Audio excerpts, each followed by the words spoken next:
এই বছরের শেষ প্রান্তে এসে ভাবি, কত কিছু পেলাম, কত কিছু হারালাম।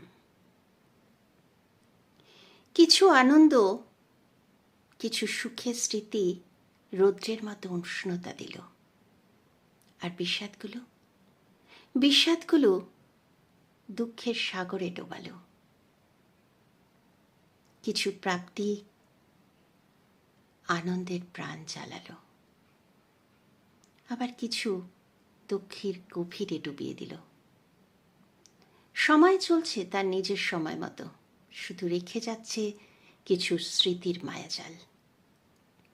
এই বছরটা যেতে যেতে কিছু মতলবী মানুষ, কিছু আপনজনেদের মুখের মুখোশগুলো খুলে দিল।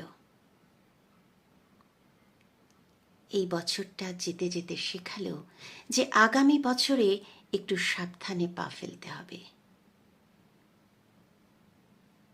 এই বছরটার অভিজ্ঞতাগুলো শিখিয়ে দিয়ে গেল যে আগামী বছরে মানুষের সাথে হাত মেলানো হয়তো যেতে পারে, কিন্তু সবাইকে আপন ভেবে কাছে টেনে নেওয়া যাবে না।